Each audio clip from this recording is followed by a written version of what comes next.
So, you want to be a Twitch streamer. Well, that means you've got to do some setup.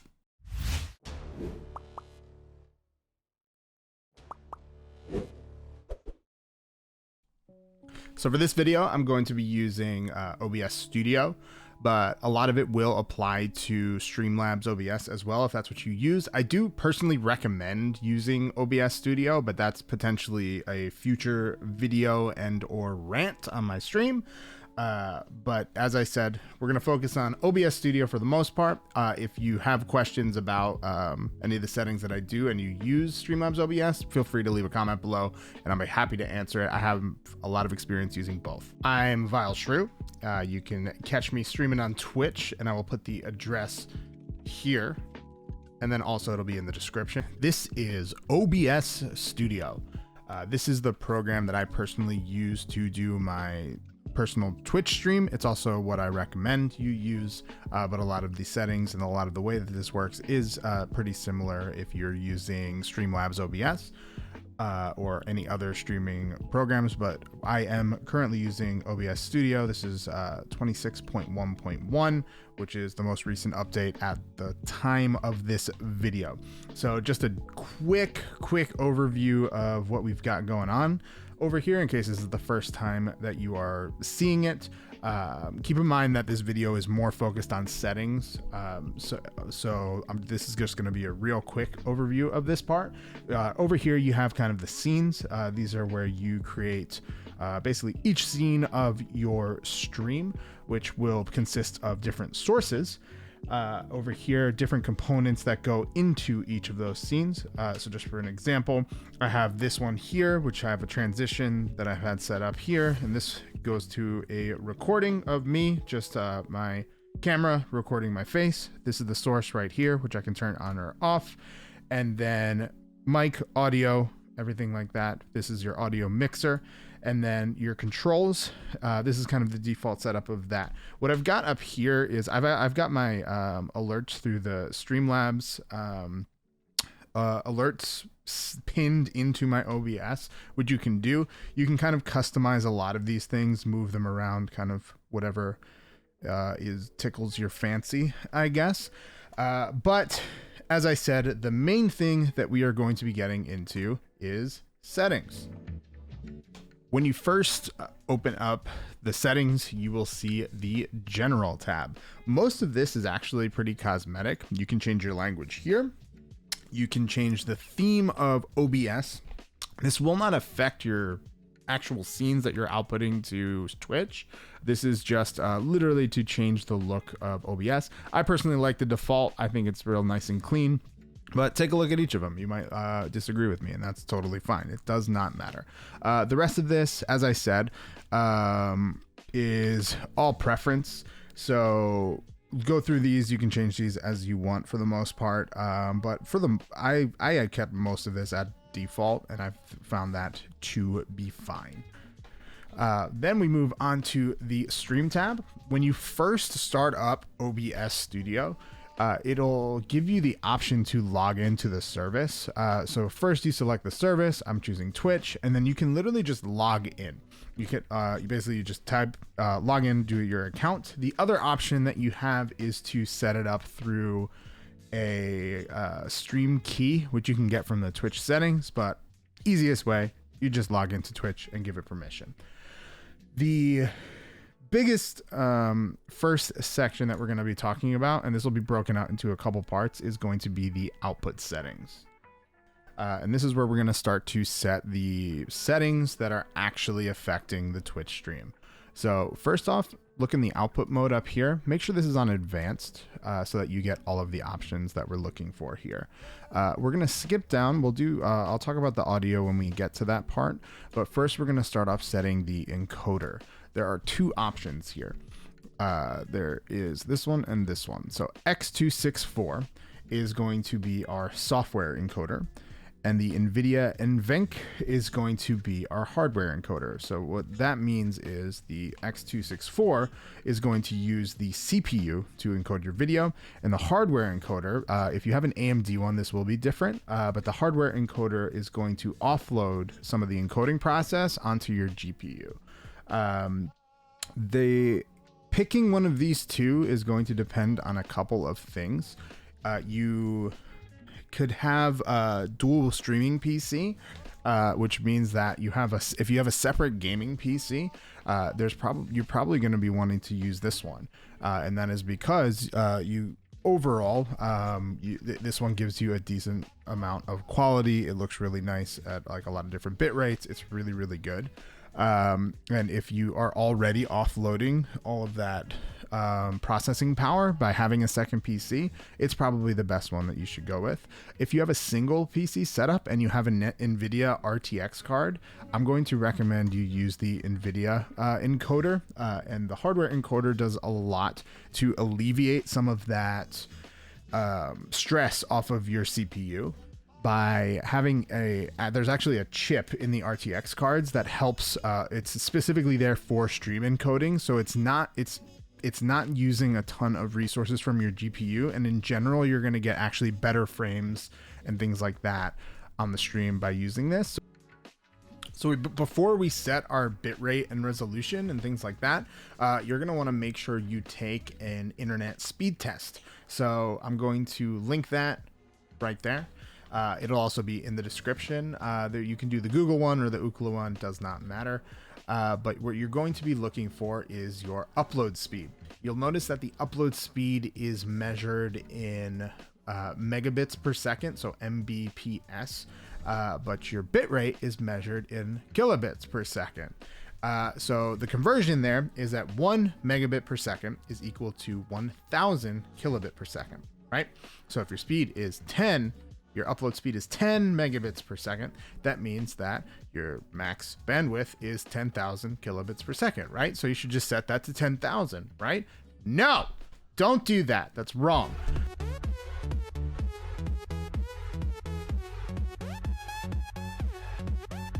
So there are a couple reasons why you don't want to do that.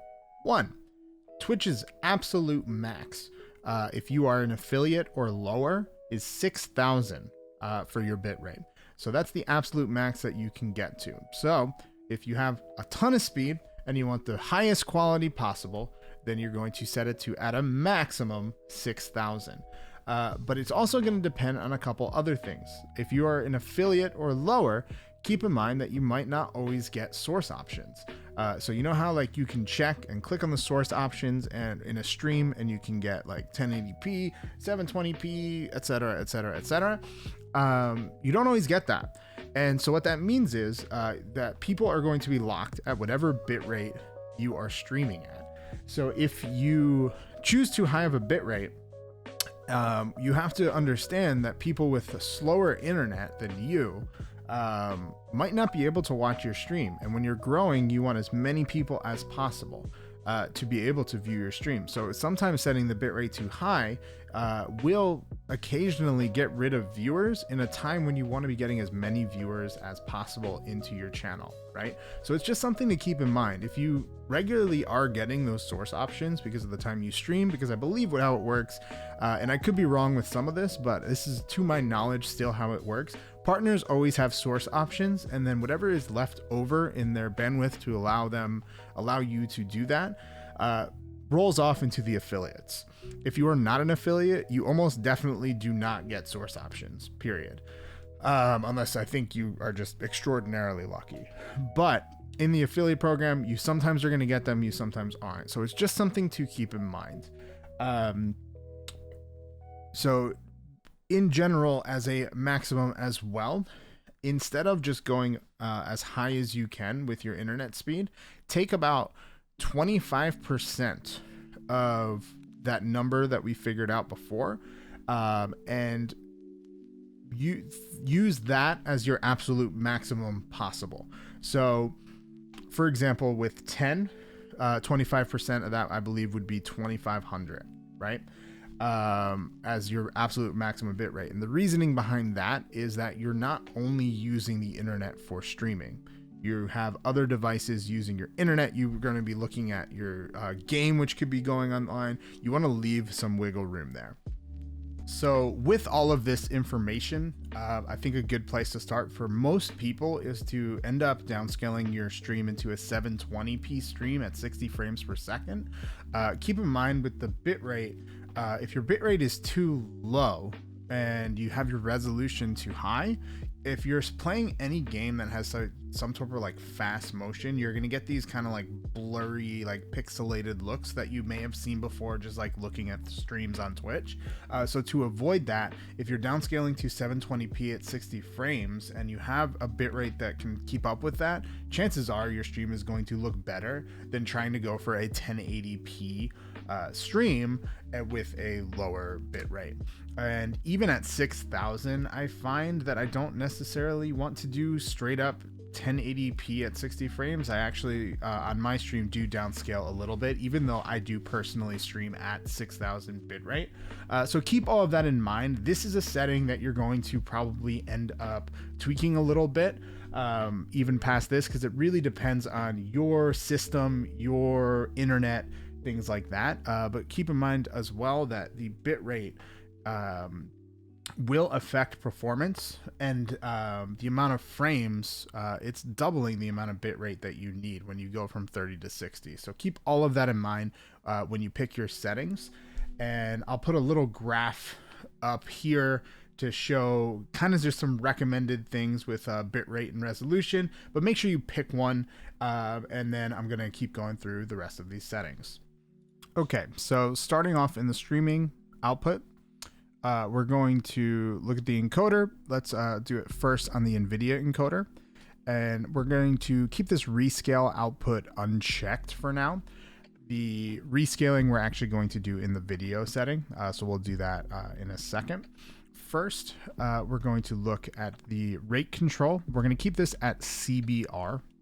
The reasoning for that is it's going to keep a constant bit rate throughout our stream.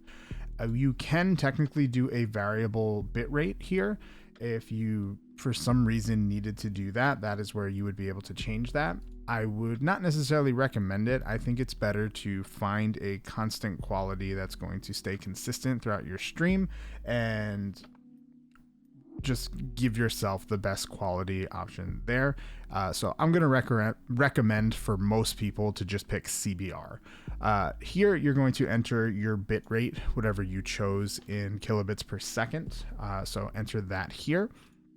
As you can see for my stream, I do use 6,000. Now for preset, this is going to depend a little bit on your GPU. If you have an RTX GPU, I would start it off at max quality. And the reasoning for that is max quality will actually give you better results overall if you have that RTX card, because it's going to enable 2-pass encoding. We can get in really nerdy terms with all of this, but basically what you should know, try starting out with max quality. If you're seeing quality loss, or when you try your stream, if you're seeing like, skip frames, things like that, then you can maybe try going it to quality. But I wouldn't necessarily try and go any lower than this. They're both pretty efficient, and quality or max quality are just going to give you a better looking stream overall. Profile, I keep that for most people. I would recommend at high. This allows you to use full hardware acceleration for better encoding, so just keep that at high. There are other settings you can lower. Try lowering if you're using a lower MPC. Technically you can try and do that, but for most people I think high is going to be good. Uncheck look ahead, check psycho visual tuning, and then do GPU 0, max B frames 2. And that's what I'm going to recommend for this output setting on this encoder. If you're using the X264, same idea. Rate control, exactly the same here. Bitrate, we would be entering 6,000. For the CPU usage, keep in mind this CBR, for the X264, this would be our software encoder. So it's using a lot of processing power. Here is where you can kind of change the thing. If you're using a dual stream PC or something like that, and like you can dedicate a lot of processing power, you really don't need to go any slower than medium here. medium would probably be like the best quality to performance ratio. After this, you take an insane hit. But basically, the faster you go here, the higher, higher up here, the less CPU you're using. So best quality overall, medium, and then you can kind of move up depending on how much CPU you're using here, right? And everything else you can kind of keep here at none at default. But as I said, this is what I use here for my settings. So I'm going to keep it there. Then moving on to the video tab. This is where you set your resolution. For base resolution, you're going to, for the most part, for most people, you want this to be whatever your monitor is set at. So my monitor is 1920 by 1080. And this is where we're going to downscale. So for a lot of people, you're going to want to do 1280 by 720. And I think that's a good, especially starting out, this is a great place to be at 60 frames per second using the Lanscos scaling, right? I'm not going to go too into what all of this means, but basically this is your downscale filter right here. If you are getting some performance hits, you can try bicubic, but overall, this one here actually doesn't do as much of a hit as you would expect for the downscale filter. And in general, this right here is going to be using your GPU as opposed to your CPU to downscale, because it's the most efficient way to do it in this video tab as opposed to doing it up here. So I recommend trying out this one first. This is a setting you can try down checking if you are getting some issues on a lower end PC. But yeah, let's try that here. For my personal stream, I'm actually streaming downscaling to 1536 by 864. They're both 16 by 9 aspect ratios, but that's kind of what I'm working with here. Now we're gonna go back to the output settings, and we're gonna start looking at audio. So this top part right here in the streaming section is going to be the audio track that you're streaming on. You're going to put that at 1. Now what this second part is here is this is your Twitch VOD track. So I can enable this and have a separate track to stream on and pick a track that I can put like music or things like that on. So this is something that they added to kind of give you the option to play a music track that doesn't show up on your VOD. I do not use this at the moment, and I'll tell you why when we go over here to the audio section. So Twitch used to, by default, have this at 160, but since they added this kind of option, they've actually allowed you to now stream double this because they needed to allow more room for this second Twitch VOD track. But so what I do instead is I basically treat this as a free audio upgrade. And I moved from 160, which was the max bitrate you can stream on Twitch, over to 320 on track 1. So now I'm actually streaming at a higher audio bitrate, which is giving me overall, I think, better quality. For recording, you have some options here as well. This would be separate from your streaming tab. So if you remember, you've got, start streaming, start recording here in the controls. So if you wanted to record separately, you can choose which encoder, kind of similar. An easiest way to probably do this is just to hit your stream encoder right there. It'll keep it the same as the streaming, unless you wanted to have a separate encoder. So for example, right now, I was actually streaming over here, recording over here to for the video. So that's separate from my live stream. But this, again, same principles that we used before. So sticking with audio, you've got that there.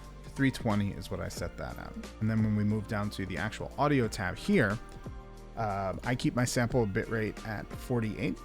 Now I'm using for my global audio devices a Go XLR. So I actually have all of this disabled. And for here, I'm using this broadcast remix because I'm doing a lot of this stuff externally in my mixer. For you, if you're using a USB mic and just like your regular computer audio, then your desktop audio should be your default, and then your mic should be your mic. Pretty simple right there. Everything else, for the most part, you can just keep all of that at the default settings right here. Anything else that you want to do in here, you can choose like the renderer. It's pretty much going to give you that one option. You can pretty much leave this all at default. The process priority you can choose, and you can have this go a little bit higher so that OBS is the main thing being used for your in your computer. So if you want to, if you're getting like certain games are kind of like dropping things, you can try and put the process priority so it's going to prioritize OBS over other things, and move that over to high as well. So that's another kind of option that you can do here, but that's something you can kind of play around with as you're tweaking your settings. Okay, you're a streamer now. Congratulations. Welcome to the club. Woo! Woo! Woo! Woo!